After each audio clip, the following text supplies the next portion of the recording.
FC.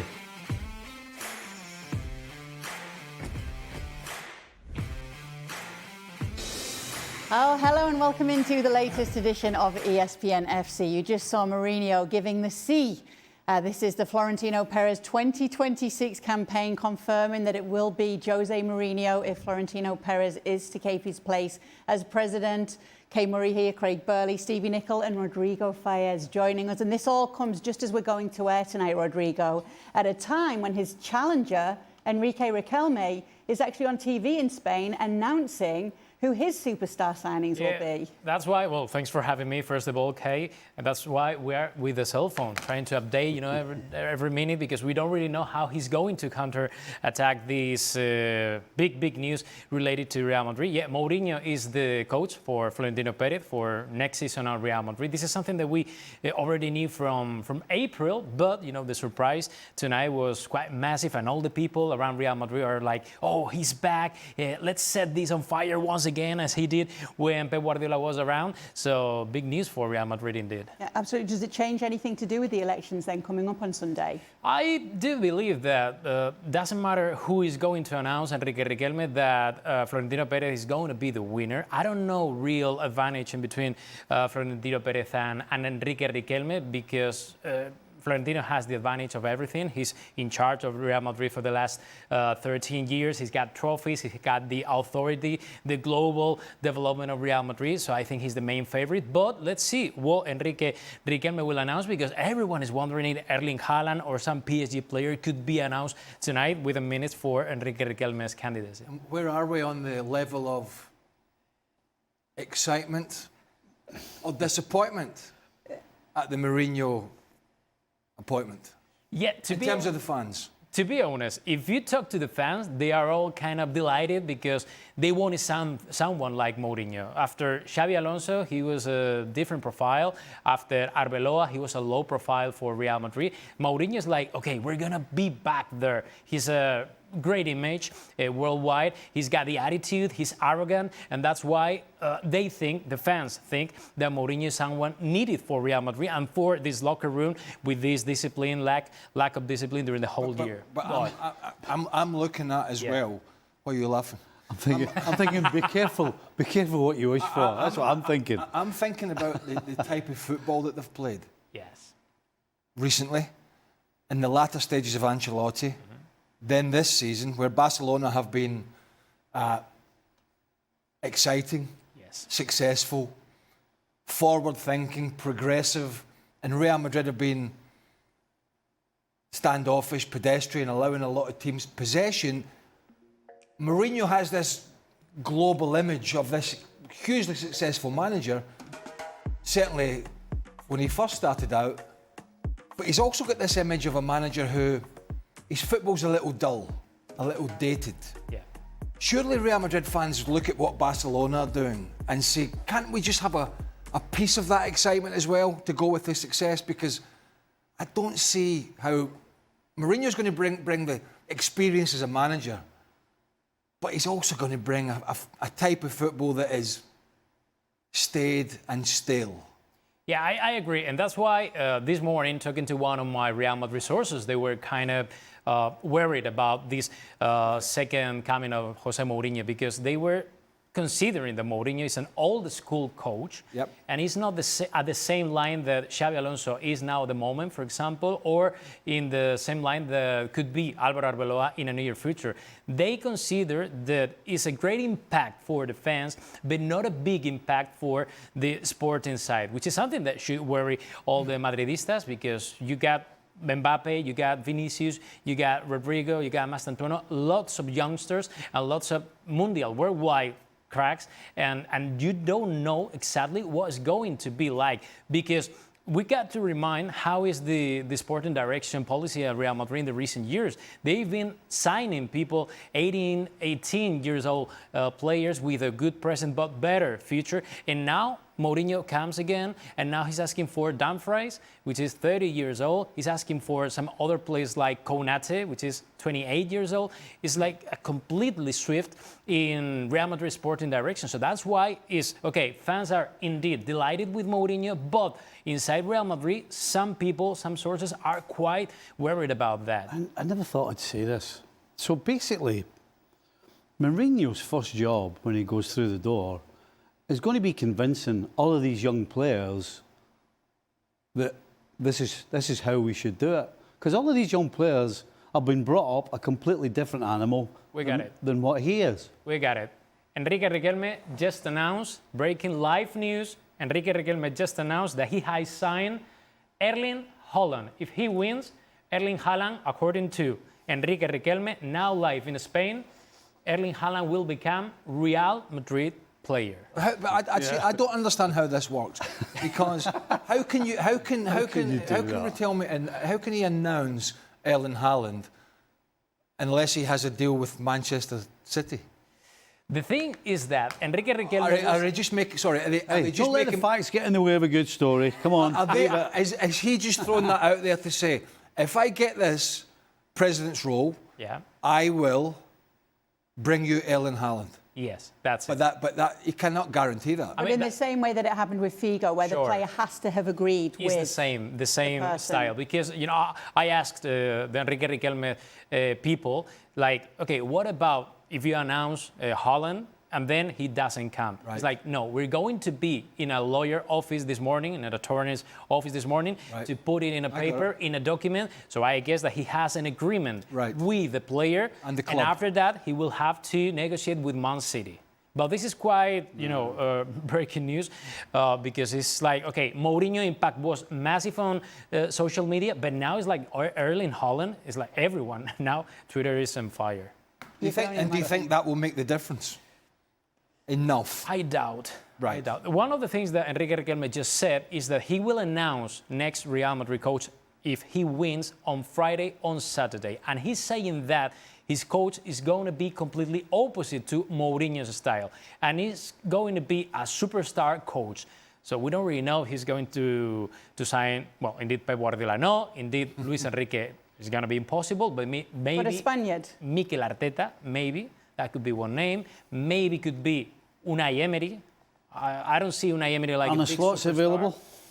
And the slots available. He has been talking... Jurgen Klopp. A big part of Enrique Riquelme's campaign, though, is making it more Spanish, Real Madrid, once again, right? That's it. Yeah, because he just announced this morning that Fernando Hierro, Real Madrid legend, is going to be Valdebeba's Real Madrid Academy director. He just announced 2 days ago that Raúl González Blanco will be his sporting director, because Enrique Riquelme was complaining and fighting against Florentino Pérez, because Florentino Pérez is always thinking about the big French players, the big English players, but never thinking about the Spanish players. And that's why Barcelona was like, okay, if you don't think about them, I'm going to get them. So this is going to be the first time ever on Spanish history that no Real Madrid player are going to be called up by Spain national team. And that's for Enrique Riquelme, it's a shame. But he is thinking about big Norwegian players here. Yeah, but it's like the one that make the difference. Yeah, the big superstar sign. I mean, what's your reaction? Well, I know how Erling Haaland probably wants to win. He wants that move to Madrid. I have no idea how these things work in Spain, but obviously it's a power struggle, it's promises, it's I mean, something needs to change at Real Madrid, you would think, but I would imagine Florentino Pérez will probably hold on to power. And we'll see where we go from there. But it's obviously a huge announcement, isn't it, Erling Haaland? Particularly when Mbappe had a great season in terms of goals, once again. But he still, for some reason, hasn't won over the fans who they believe he was the guy to take them to the promised land. And even though you might say, well, it's not all his fault, he can't do it all on his own, he's the sort of headline guy. So, having somebody else up there in place of him, like Erling Haaland, would be huge. How would that work together with those guys? Well, I think one needs to go. I've said all along that Vinny Jr. is the one that needs to go. It makes sense. Haaland comes up the pipe and Mbappe goes on the left-hand side where he wants to be. And if you're Florentino Pérez and Riquelme's managed to get Haaland, I mean, you know that if you win the presidency again, you can get Haaland as well. So I think it's all round good news for Pérez. I don't know. Let's see what happens. But I do agree with you, because if Haaland comes, and indeed, if Enrique Riquelme wins and Haaland comes, some of the people out should be out. So any other signings that we might be expecting? Obviously, we've heard Dumfries, as you mentioned, Konate, any other names that are in the picture? From Florentino Pérez side, he's going to announce tomorrow that Konate is going to join Real Madrid if Florentino Pérez wins, because he didn't renew his contract to Liverpool, which is something kind of tricky, because at the half of this season, Florentino Pérez was monitoring Konate's situation, but suddenly he discarded that. But after Mourinho agreed with Florentino Pérez, Mourinho was clear: we need to reinforce the defensive line. So that's why Konate comes in when he was about to renew his contract to Liverpool. And then the other name is Dumfries, 90%. Because there are some other options for Florentino Pérez, like Ivan Fresneda, that used to be at Real Madrid Academy and now is playing for Sporting de Portugal. And the other big name for Dumfries' replacement, just in case they don't seal that agreement, is Pedro Porro. Now Tottenham Hotspur player, and it's not the first time that Pedro Porro is linked to Real Madrid. But the priority is going to be Dumfries, because it's going to be the cheapest Pedro Porro did not have a good season. Ibrahim Konate had a terrible season. But they do need to bolster that defence, They do need to don't bolster. they? Dean Huijsen came in. He's a very good player. He had a very rocky season. Carreras had a rocky season at left back. Alaba's gone. Injuries to Militao. Carvajal's gone on the other side. So would Denzel Dumfries be to replace Carvajal? Obviously, an extra body there, or would that be because José Mourinho does not fancy Trent Alexander-Arnold, whose big move has been a little ropey, shall we say? If you want me to be honest, I think that José Mourinho doesn't really like Arnold. Because he can't defend. Yep.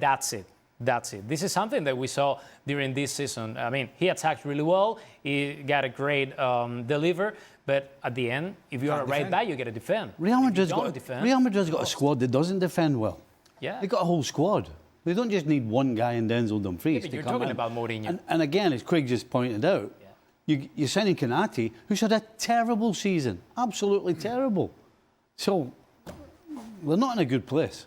So chances that Jose Mourinho could get them to that 2011-2012 style of play that he had with the Real Madrid team that he had back then when they won the league? I find it hard, first of all, because he doesn't have Cristiano Ronaldo, Sergio Ramos anymore. That for me were like the two main players of that era.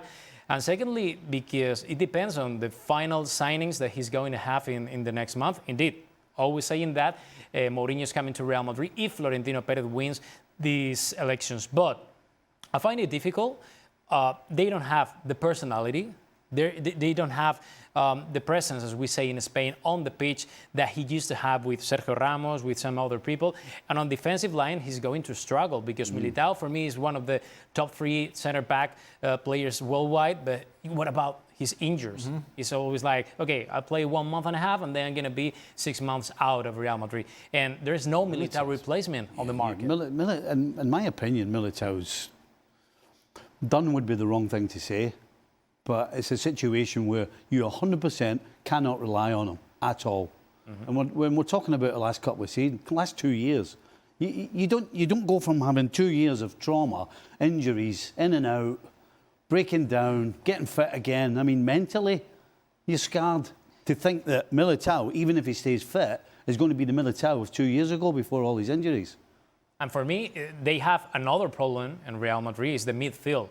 They don't really have that creative midfield that they used to have. They don't have Modric, they don't have Casemiro, they don't have Toni Kroos anymore. So they have to invest on that. And even if you buy, imagine, Enzo Fernandez, it's not going to be enough for Real Madrid because it's another kind of profile that Real Madrid needs. So it's kind of tricky for Mourinho. The midfield, that midfield that you mentioned, and I was just going to touch on the midfield there. It's almost every facet of the team, including the front line, needs rejigged. You know, with Mbappe, is it going to be on the left or through the middle? And how's about the work rate and the pressing? The back line has had its problems, particularly the full-back areas, but also the centre-halves. But the midfield has no real identity. That midfield of Kroos, Modric and Casemiro, they all had defined roles. Every one of them knew their jobs. Casemiro's job was to protect that back four. and to win the ball, to keep it simple. And Kroos and Modric then just made it tick. What's the role of this Real Madrid midfield? We don't even see Jude Bellingham playing as a number 10 now. Sometimes he plays on the left, sometimes he plays on the right. Sometimes it's Arda Güler, sometimes it's Brahim Diaz. Tchouaméni was a little bit better this season. Camavinga didn't have a good season. But where is the defined roles of the midfield? It's a far cry from what Real Madrid were, and it tells you how big a job this is going to be. And this is something that, first, Carlo Ancelotti and secondly, Xabi Alonso were complaining about. We need a piece in the midfielder in order to grow as a team. But Florentino Pérez was like, no, you got the best players in the world, so you have to manage them.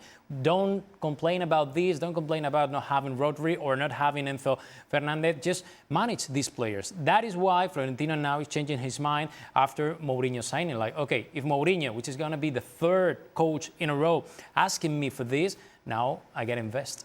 Yeah, and obviously Mourinho had more power than most coaches who have come in under Florentino Pérez. Whatever happens, whoever comes in, we've got an interesting season ahead, haven't we? I don't know if you can believe any of them, because you had Florentino Pérez in the last couple of days complaining about the Club World Cup, which we all know it's a nonsense. He complained about it, but this is the very guy that wanted to win it. He stopped Jude Bellingham having surgery because he wanted that delayed for the Club World Cup. Then he comes out and says, well, we've got all these injuries because of the Club World Cup.